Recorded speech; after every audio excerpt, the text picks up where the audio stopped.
The Toymaker by Jakira Black. Samuel stared at the small piece of wood and nearly empty palette of paint on his work table, and sighed. "I do not know what we shall do," he said, looking up as Rose bustled into the room, carrying a tray in her hands. "There are no more materials after these have been used. What shall become of us? We will be destitute." Rose put the tray in front of him. "You worry too much. You are a clever man, and you are my husband. I trust you above all else. Now eat your supper, for the hour is late." "Are you not eating?" he asked. "I had my supper earlier." He nodded his head and picked up the slice of thick bread, spread with dripping, and bit into it. "I shall leave the materials here for tomorrow. Maybe in the night I will dream about a toy which will sell well enough to keep us from the church's door." He stood up, crumbs falling from his chest and lap onto the table and the straw-covered floor, and yawned. "Samuel, come quickly!" Samuel opened one eye. "What ails you, wife?" Rose came into the room, a smile on her face reflected by the oil lamp she carried. "I got up early to light you a fire, and I found a miracle." "Have the mice been busy again?" he asked, climbing out of bed and hurrying after her.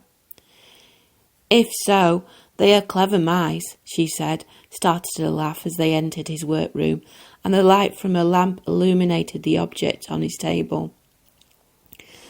Samuel walked towards it.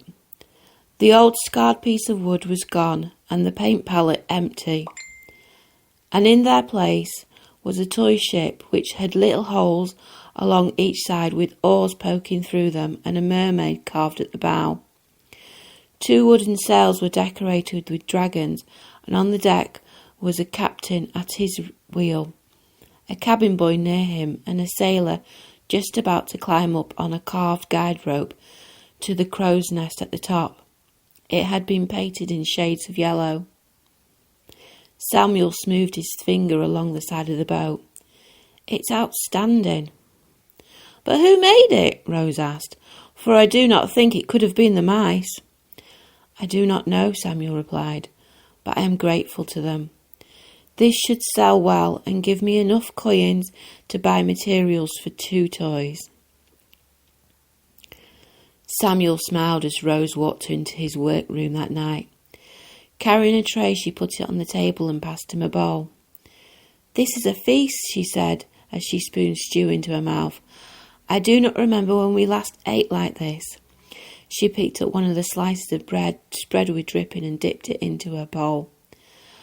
"And I do not remember the last time I actually saw you eat supper, instead of saying you had already eaten, wife," Samuel said. "It makes me glad to see you so contented." Rose nodded towards the 2 pieces of wood on his work table and the palette of paint. "Do you think?" "I dare not hope," he replied. "Whoever made that little ship was a skilled toy maker, far better than I. If tomorrow the wood and paint remains, then I shall try to emulate them and make toys which might sell." Rose reached out and touched his hand. "You are a good toy maker," she said, "for you think about the joy a toy will give to a child as you carve it." She put a bowl on the tray and took Samuel's empty one from him. "I should wash these up, but I am so tired." "Leave them until tomorrow, wife," Samuel said. He stood up and walked over to her. "You need to sleep." Samuel was the first awake the next morning, but did not bother to be quiet as he climbed out of bed, because he knew that Rose would want to come with him when he went to look at his work table and whatever there was on it. "Rose," he said, nudging her, "wake up." "What time is it?" she asked, yawning as she sat up.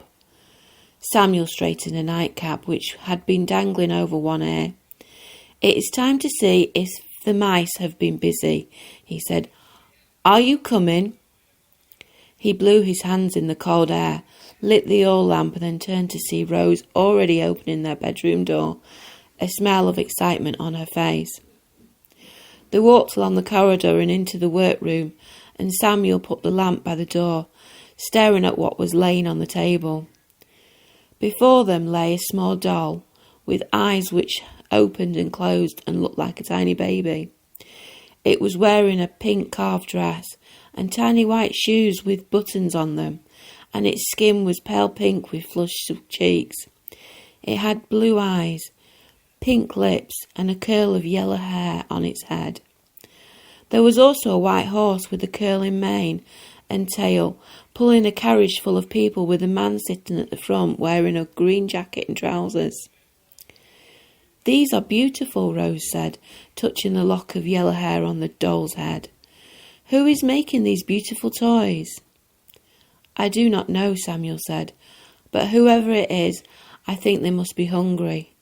He nodded at the now empty and clean bowls on the table. "Is everything ready?" Samuel asked as he looked at the 6 lumps of wood on his work table next to an extra pallet of paint. "I have put your table next to mine."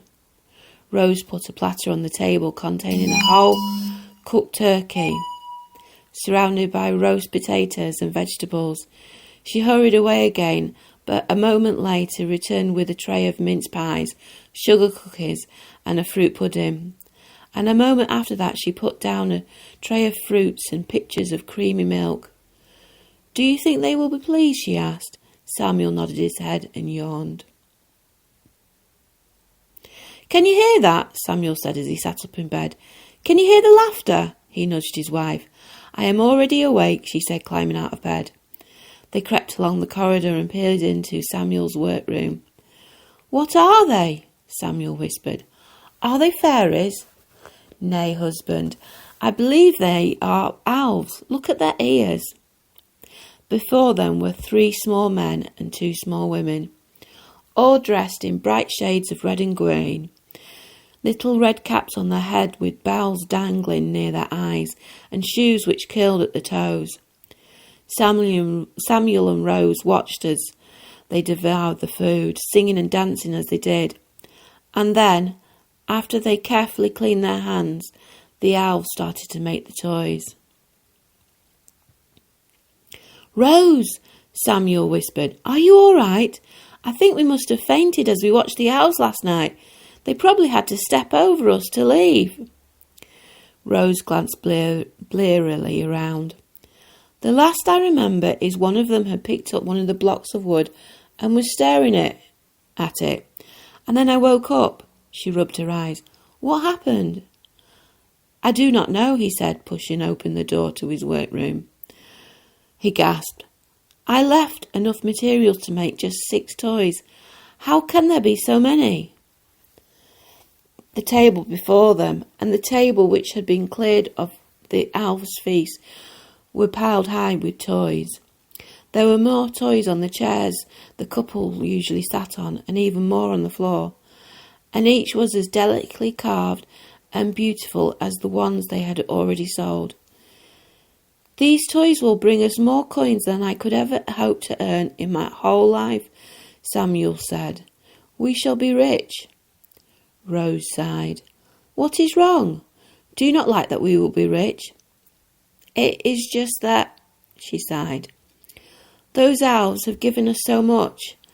I just wish we could give them something back." "We did," he said. "We gave them a feast. What is 1 meal compared to all this? We owe them so much more." Samuel nodded his head and then patted Rose on the hand. "Leave it with me." "What are you planning?" Rose asked. "You will see," was his only reply. "Samuel, where have you been all week?" Rose scolded as he finally came home. "People have been out on the street looking for you. I have been so worried. I thought you'd been murdered for the money you must have earned from the toys." "As you can see, I'm hale and hearty. I've just been busy," Samuel said, holding his arms out wide. "Doing God's knows what." She smacked him on the arm. "What have you been up to?" "Well, I sold all the toys," he said as he walked through his to his workroom and sat down. "But as well as buying supplies, hiring some toy makers to work here, and some other things, I've brought a factory." "You did what? Surely you did not earn enough coins to buy a factory?"